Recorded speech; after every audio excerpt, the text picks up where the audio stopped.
योगेन चित्तस्य पदेन वाचा मलं शरीरस्य च वैद्यकेन योपाकरोत्तं प्रवरं मुनिना पतञ्जलिं प्राञ्जलिरानतोऽस्मि पतञ्जलिं ప్రాంజలిరానతోస్మి. అది కనెక్ట్ ఎలా చేయాలి ఏంటి అనేది. యోగా అనేది అంటే కాన్సన్ట్రేషన్, ధ్యానమే కొంతమంది యోగా అని అనుకుంటారు. సో ధ్యానం అనేది కూడా యోగాలో ఒక భాగమే, ధ్యానం అనేది కూడా. అలాగే మనకి కాన్సన్ట్రేషన్, ప్రతి దాని మీద మనకి ఏదైతే కాన్సన్ట్రేషన్ ఉంటుందో దాని ఇట్ ఈస్ కాల్డ్ యోగా. మనం అంటే ఎగ్జాంపుల్, అంటే ఒక ఉదాహరణ చెప్తున్నారు గురువు గారు. ఏదైనా మనకి concentration is more important. Concentration అనేది ప్రతి దాని మీద మనం ఏ పని చేస్తున్నామో ఆ పని మీద కాన్సన్ట్రేషన్ అంటే శ్రద్ధ దాని మీద చేసే ఉండాలి. అలాగే మనం భోజనం చేసేటప్పుడు మనం టీవీ చూసుకుంటూ భోజనం చేస్తుంటాం. అంటే కాన్సన్ట్రేషన్ ఎక్కడ ఉంటుంది? మనకి భోజనం మీద ఉండదు. మనం ఏం తింటున్నాము, ఎలా తింటున్నాము, దాన్ని ఆస్వాదిస్తున్నామా లేదా, అది మన శరీరానికి ఉపయోగపడుతుందా లేదా మనకు తెలియదు. మన కాన్సన్ట్రేషన్ ఎక్కడో ఉంటుంది. లేకపోతే పక్క వాళ్ళతో మాట్లాడుతుంటాం, ఎదురు వాళ్ళతో జోకులు వేసుకుంటూ తింటుంటాం. డైనింగ్ టేబుల్ మీద నలుగురు కూర్చుంటాం, జోకులు వేసుకుంటూ తింటాం. ఏం తిన్నామో తెలియదు, ఎందుకు పనికి వస్తుందో తెలియదు. సో అలాంటి పరిస్థితుల్లో ఏంటంటే మనకి చేసే భోజనం మీద కాన్సన్ట్రేషన్ ఉన్నట్లయితే అది మనకి శరీరానికి కరెక్ట్గా డైజెస్ట్ అయ్యి శరీరానికి ఏ భాగానికి ఏది కావాలనేది కరెక్ట్గా ఉపయోగపడుతుంది. సో దాని మీద కాన్సన్ట్రేషన్ లేకుండా మనం భోజనం చేసినట్టయితే మనకు ఉపయోగం ఉండదు దాన్ని. సో అందువల్ల ఏంటంటే మన భోజనం అన్నీ చేస్తున్నాం, మంచిగా విటమిన్ ఫుడ్స్ అన్నీ తింటున్నాం, కానీ ఉపయోగపడట్లేదు పూర్తిగా. మనకి ఎందుకు ఉపయోగపడట్లేదు అంటే మనకి దాని మీద కాన్సన్ట్రేషన్ లేదు, దానివల్ల మనకు ఉపయోగపడట్లేదు.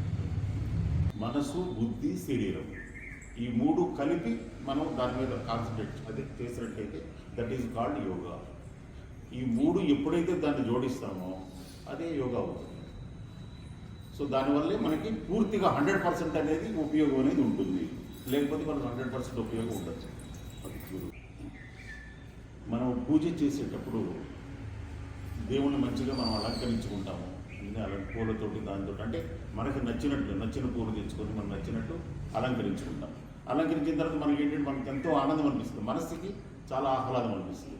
సో అలాగే అభిషేకం చేసుకుంటాం. అభిషేకం చేసినప్పుడు మనం ఏ మంత్రం చదువుకుంటాం, మంత్రాభిషేకం చేస్తాం.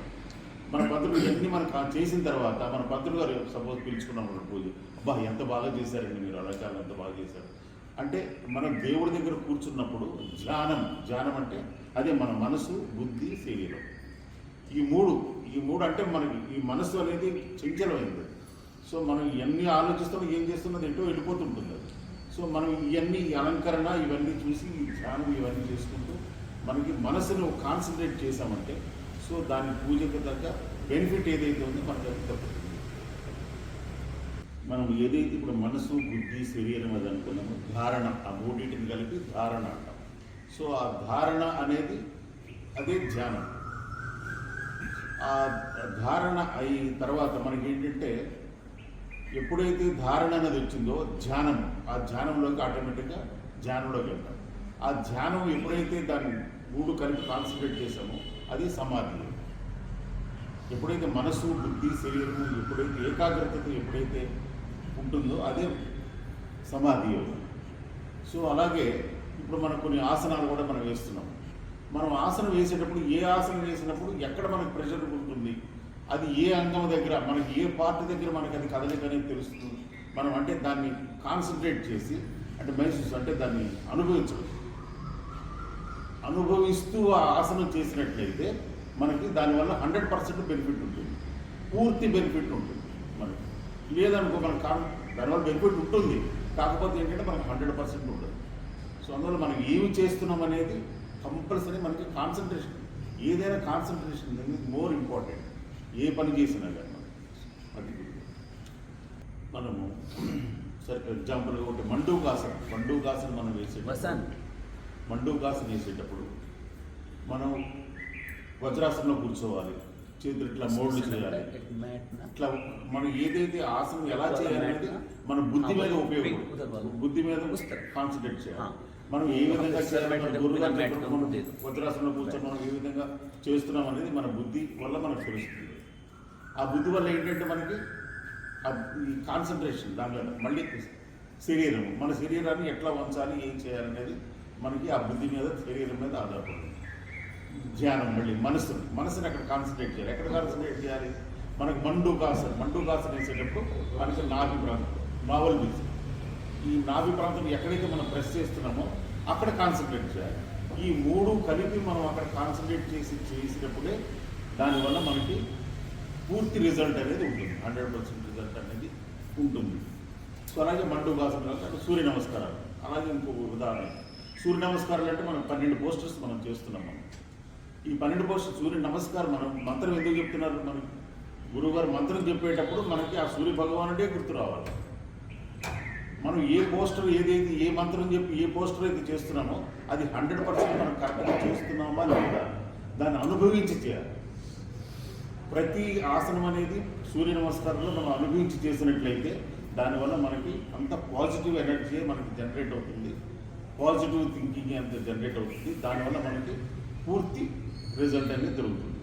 లేదు మనం ఏదో మనసు ఎక్కడో పెట్టదే మనకి పరిపరి విధాలు పోతుంటుంది, కరెక్టే. ఎందుకంటే ఇంట్లో పిల్లల్ని పడుకోబెట్టి వచ్చాము, వాళ్ళు ఇంటి తాళం వేసేసి వచ్చాము, మరి పాపం లేచారు ఏమో ఉంటుంది కొంత.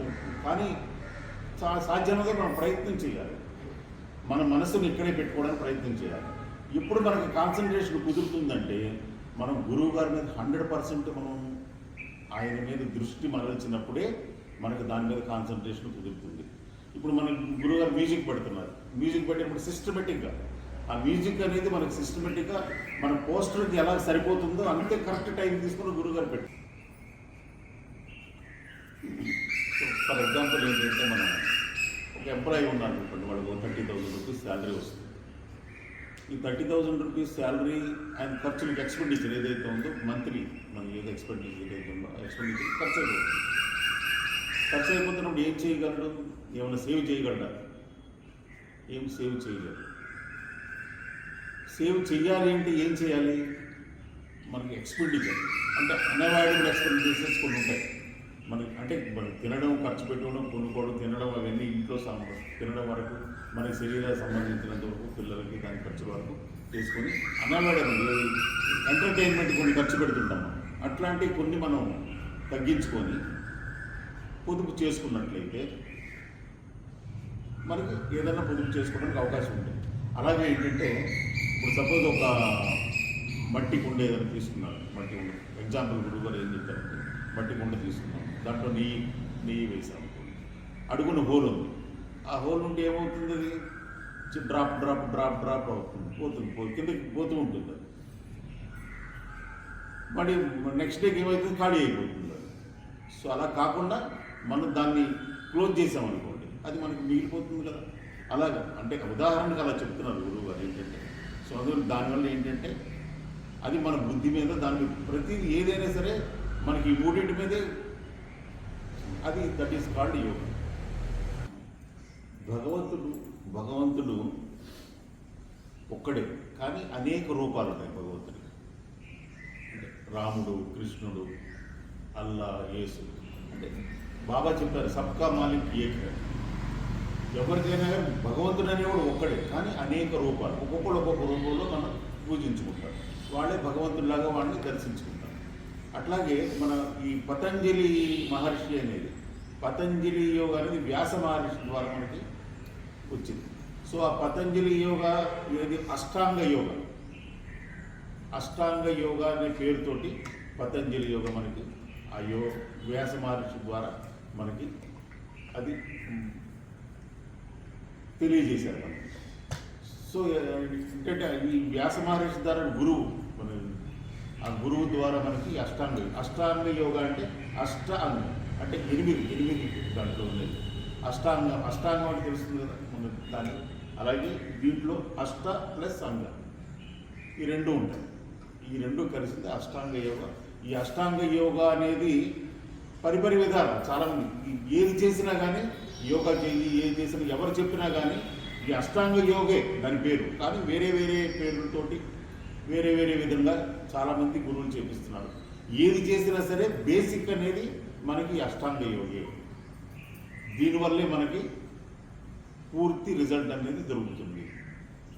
ఏదైనా ఏ గురువు చెప్పినా ఎవరు చెప్పినా, ఇప్పుడు పిరమిడ్ అన్నారు, అదన్నారు, ధ్యానం అన్నారు, ఈ బ్రహ్మ కుమారి అని అన్నారు, ఏది చేసినా ఈ అష్టాంగ యోగంలోనే తీసుకొని మనకు చెప్తున్నారు. సో ఈ అష్టాంగ యోగ గురించి మనం పూర్తిగా తెలుసుకున్నామంటే మనకి అన్నీ వచ్చినాయి. సో అందువల్ల ఏంటంటే